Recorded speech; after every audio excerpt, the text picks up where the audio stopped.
I need to make a disclaimer because Shardscapes has almost 500 victors, and some of those people really didn't like the level. I'm not saying that every Geometry Dash level needs to be slow and timing based. The lesson to be learned here can apply to all types of levels, from 2-star to Extreme Demon, from slow timings to super fast wave. This video will help you build better gameplay. Shardscapes is not like most Extreme Demons. It has very few obstacles, which allows the background to take center stage. Because of this, I think some people might get confused about what I mean by minimalism. In real life, minimalism is not about owning the least amount of stuff possible.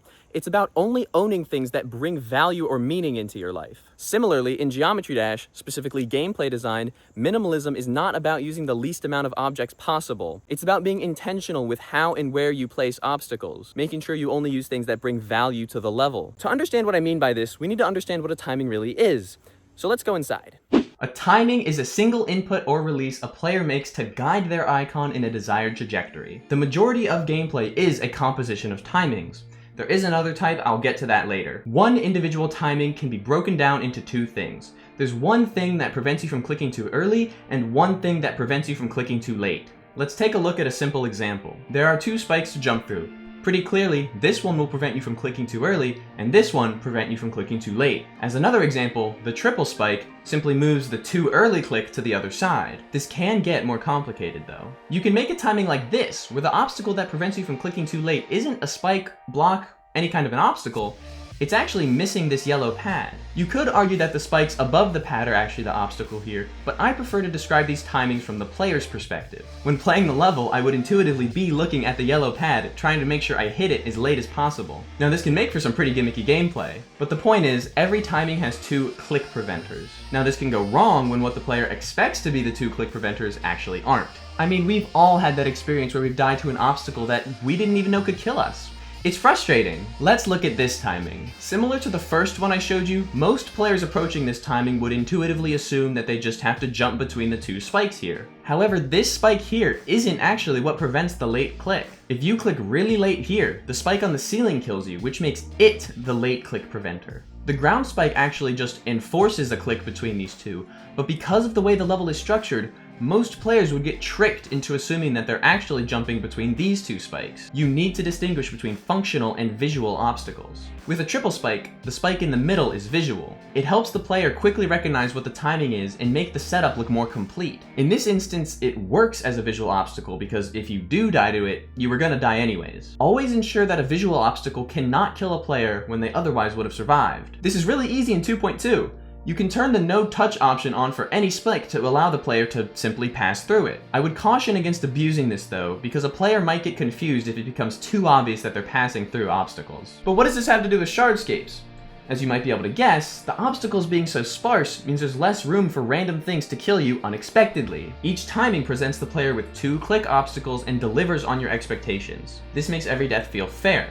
By using only robot, it nearly doubles the amount of timings with the addition of release timing. This allows the gameplay to have more variety while keeping the obstacles stylistically similar from start to finish. So whether or not Kiba built the level with intentionality and minimalism in mind, I'm not sure. It could just be that the level style lends itself towards those things. Let's broaden our scope a bit. So far we've talked about timings on an individual level, one at a time. However, this is very rarely how Geometry Dash levels are designed, especially demon levels. Timings flow into each other. How one input is done can affect how other inputs are done later on. For example, the timing window for this red orb depends entirely on how much I held to get my robot up to it. This also means a timing can have different click preventers depending on how a previous timing was done. This is where intentionality becomes even more important. While the timing that comes from a reset point can be made very consistent with visual cues, these more dependent timings are much more skill-based. The player generally relies more on their intuition to perform these, so if an unexpected obstacle kills them, not only will it feel unfair, it'll be harder to fix their muscle memory in future attempts. And this is what really set Shardscapes apart for me. From start to finish, with each individual timing, I know what the goal is. Whether or not I beat it is entirely up to my ability to maneuver the robot. Another important thing Shardscapes does is not make every single timing difficult. Some inputs only exist as a setup for the next more challenging one. The example I gave a moment ago demonstrates this perfectly. There aren't any obstacles in my way here, I'm just setting myself up for the red orb click. Every single timing forcing the player between two obstacles would get boring quickly. The player needing to scope out their trajectory with more than one input at a time keeps levels interesting, and this is fundamentally how the swing in UFO game modes work, given that they're airborne. But you need to be careful with this. If there are too many inputs before a really tight gap, the player could find it really inconsistent and frustrating. And this is where intentionality comes back into play. Think about how each input affects the next one and how the player will experience them.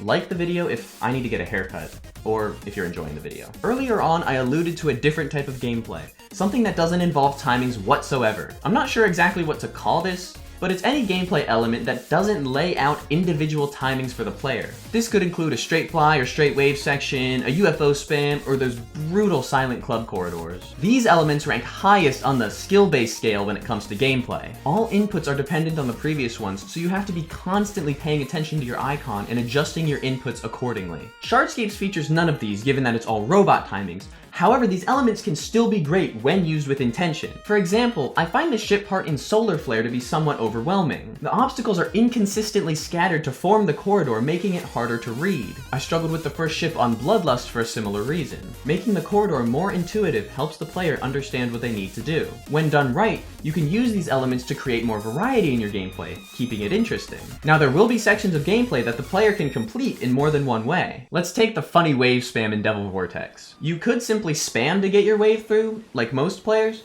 but you could also use the spikes as guides for a few tight timings. Gameplay where the player has freedom to approach parts in different ways based on their skill set can be more interesting. Maybe don't do it like Devil Vortex though. I'd like to take a look at a couple other levels that benefit from embracing minimalism. First, my former hardest, Rust. Rust is pretty similar to Shardscapes, being very timing focused. However, I'd like to look at something Rust has that Shardscapes doesn't: wave and ship sections. The ships in Rust are built with these towers of spikes. They're the only obstacles in these parts besides these gears on the ground, the visual obstacles. While most levels would have opted for a corridor, Rust let the level feel open, which, in my opinion, makes the level seem even more menacing. The wave also using these spike towers instead of slopes was a great choice. Have you ever been playing a wave part and seemingly died to a slope you had already cleared? This can happen due to the game slightly messing up your icon's X position.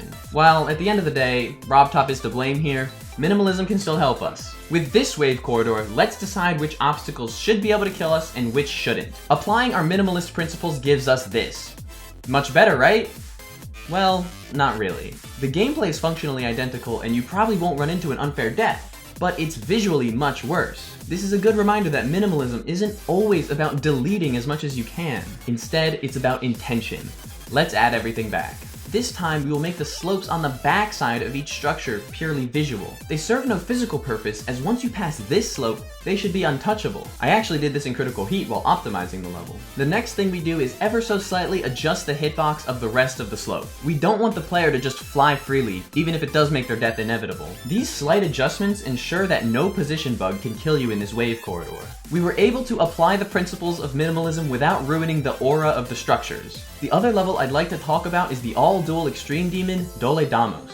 Funny enough, Jazer actually made a video about how the hitboxes in this level aren't what they seem. I'll link that in the description. Because of that though, I'm not going to go into too much specific detail for this level. The main reason I do want to mention this level is because I want to talk about how these principles apply to duels. Specifically, asymmetric duels need to be built with a lot of consideration. Once again, each click needs to be designed with the player in mind. You should consider which icon the player will be paying attention to and make sure they're not having to switch their attention too much or will feel like they need to pay attention to both when they can't. Dole Damos executes this extremely well throughout the level. This level and Jazer's video about it inspired me a lot for building my top 1 extreme demon layout, Midnight Moonlight. I built the duel painstakingly slow, one click at a time, ensuring that each click had a different goal for the player, something new to focus on. I'm very proud of the result. You can do a lot of interesting gimmicks with duels since they open up so many opportunities for unique click preventers. My admiration for Shardscapes led me through the thought process that resulted in this video. The overall lesson here isn't that you need to make more open levels with less obstacles. It's that you should be mindful of how every single object affects the gameplay in your level. And that's all I have for today's video about minimalism. I hope you found this interesting, entertaining, helpful. Subscribe if you want to see more videos like this in the future. I'm gonna try to get one out every Saturday. But yeah, thanks for watching.